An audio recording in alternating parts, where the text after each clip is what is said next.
Gachiakuta, la bande-annonce de son adaptation en animé vient tout juste de sortir sur Crunchyroll. Et croyez-moi, elle est folle. Si vous ne l'avez pas encore vue, je vous conseille vivement de la checker, parce qu'elle donne un avant-goût de cet univers brut et immersif. L'un des éléments les plus captivants de Gachiakuta réside dans son monde, une société future profondément divisée. D'un côté, les riches vivent dans un luxe exorbitant, détachés de la réalité des masses. De l'autre, les tribus abandonnées, des gens jetés dans les bidonvilles, luttent pour survivre. Ce sont les descendants des criminels exilés, une population ostracisée et oubliée. Au cœur de ce chaos, on trouve Ruto, un jeune garçon qui déteste la gâcherie des classes supérieures. Ces dernières jettent tout ce qu'elles considèrent comme inutile dans une immense décharge, appelée The Pit, où des déchets, mais aussi des criminels, sont abandonnés. Ruto a grandi dans cet environnement de misère et a toujours été marqué par l'histoire de son père biologique, qui a été jeté dans la fosse avant sa naissance. Un jour, après avoir fouillé dans cette décharge, Ruto rentre chez lui pour découvrir que son père adoptif, Regito, a été tué. Accusé à tort de son meurtre en raison de sa condition de membre de la tribu,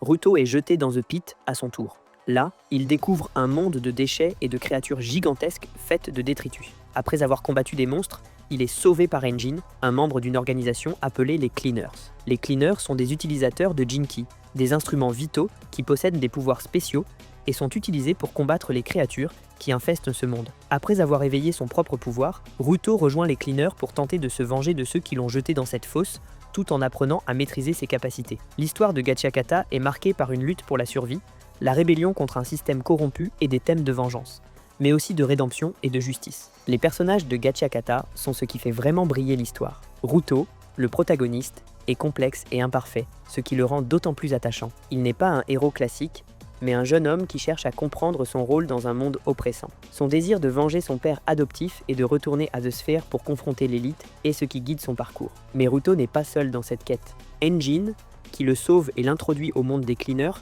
est un personnage mystérieux et puissant.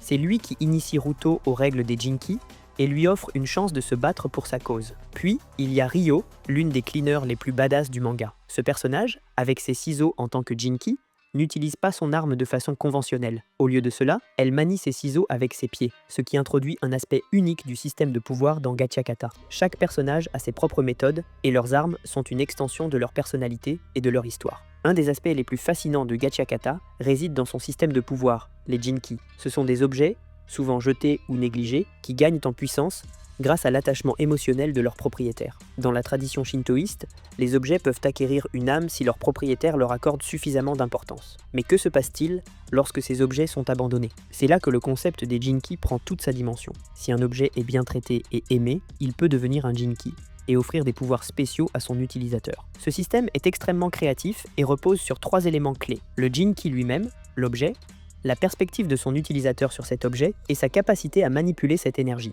Ce qui distingue Gachiakata des autres mangas, c'est cette idée de perspective. Par exemple, Ruto utilise des gants comme Jinki, mais au lieu de simplement les utiliser pour frapper, il les utilise pour transformer des objets en puissants Jinki en fonction de ses expériences et de ses sentiments envers ces objets. C'est ce lien personnel avec l'objet qui détermine sa puissance. Et c'est ce qui rend le système si unique et excitant. Parlons un peu de l'art de Gachiakata. Le style graphique de Kei Urana est tout simplement incroyable. Ce manga combine des éléments de réalisme et de caricature pour créer un effet visuel saisissant. Les personnages sont dessinés de manière exagérée, avec des visages expressifs et des corps anguleux, ce qui reflète la dureté et la violence du monde dans lequel ils évoluent. Mais ce qui est vraiment fascinant, c'est la manière dont Urana joue avec les angles de vue et les perspectives pour rendre chaque scène dynamique et intense. Prenez les yeux, par exemple. Les yeux dans Gachiakata sont massifs et très stylisés, mais ils sont aussi dessinés avec une telle précision qu'ils ne semblent jamais dérangeants. Chaque détail, de la texture des cils à la forme des pupilles, est soigneusement travaillé pour ajouter de la profondeur aux émotions des personnages. Ce n'est pas juste une question de style.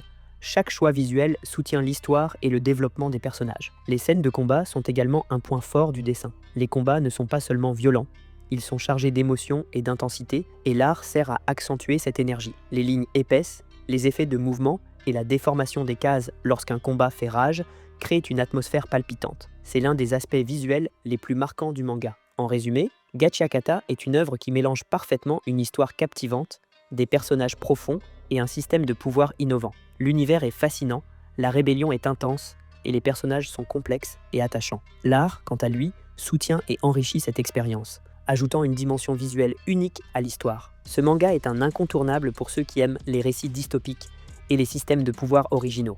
Si vous n'avez pas encore plongé dans l'univers de Gachakata, c'est le moment de commencer. Et avec l'anime qui arrive en 2025, il n'y a jamais eu de meilleur moment pour se lancer dans cette aventure. Je vous encourage à lire le manga avant que tout le monde en parle grâce à l'anime. Si vous avez aimé cette vidéo, n'oubliez pas de liker, de vous abonner et de partager avec ceux qui aiment les bons mangas. Je suis Takuboy et je vous dis à la prochaine vidéo.